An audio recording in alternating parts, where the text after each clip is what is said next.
ស្ងាត់ប្រទេសដែនកោដ៏តូចសង្ហបុរីទិញយន្តហោះល្បាតនិងមីស៊ីលជ្រែកក្រោមផ្ទៃទឹកទំហំ $2.3 លានពីសហរដ្ឋអាមេរិកស្ងាត់ប្រទេសដែនកោដ៏តូចសង្ហបុរីទិញយន្តហោះល្បាតនិងមីស៊ីលជ្រែកក្រោមផ្ទៃទឹកទំហំ $2.3 លានពីសហរដ្ឋអាមេរិកពិតជាមិនសរសើរមិនបានស្ងាត់ប្រទេសដែនកោដ៏តូចសង្ហបុរីដែលគ្មានសម្បត្តិធនធានធម្មជាតិដូចគេនិងដែលមានប្រជាជនត្រឹមតែប្រមាណ 6 លាននាក់បានចេះលុយរហូតដល់ទៅ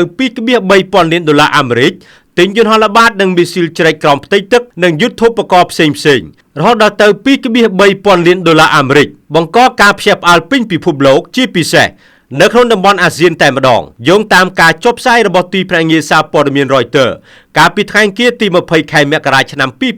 2026 បានឲ្យដឹងថាក្រសួងការបរទេសសហរដ្ឋអាមេរិកបានអនុម័តការលួចយន្តហោះល្បាតយន្តហោះឆ្លូបយកការព្រមទាំងមីស៊ីលជ្រែកក្រោមផ្ទៃទឹកសម្រាប់វាយប្រហារកំទេចនាវានិងយុទ្ធោបករណ៍ផ្សេងទៅឲ្យប្រទេសសង្ហបុរីក្នុងទំហំរហូតដល់ទៅប្រមាណ $2.3 លានអាមេរិកយោងតាមគេហទំព័រMilitary Power Ranking បានឲ្យដឹងថាប្រទេសសង្ហបុរីបច្ចុប្បន្នមានកងទ័ពសកម្មរហូតដល់ទៅប្រមាណ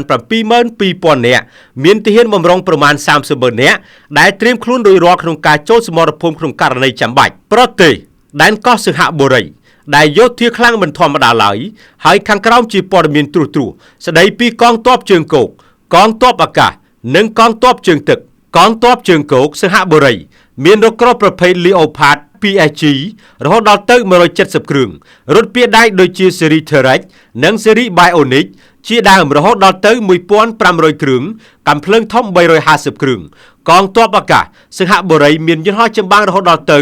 ជាង100គ្រឿងរួមមាន F-15SG Strike Eagle ចំនួន40គ្រឿងនិងយន្តហោះចម្បាំង S-16C D Fighting Falcon ចំនួន60គ្រឿងហើយកំពុងបញ្ជាទិញយន្តហោះចម្បាំងបំបាំងកាយ S-35 ជាច្រើនគ្រឿងទៀតកងទ័ពជើងទឹកប្រទេសសង្ហបុរីមាននាវាមួយទឹកប្រភេទ Type 218SG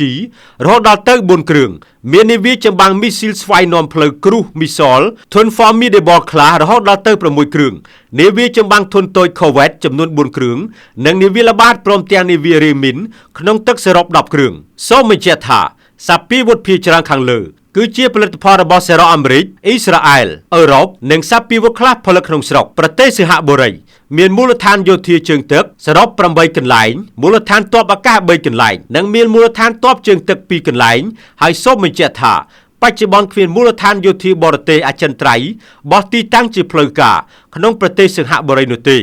ទោះបីជាកងកម្លាំងយោធានៃប្រទេសជាសម្ព័ន្ធមិត្តចុះទៅទស្សនកិច្ចឬហ្វឹកហ្វឺននៅមូលដ្ឋានយោធារបស់សង្ហបុរីជាញឹកញាប់យ៉ាងណាក្តីខ្ញុំតារាពី Alt News TV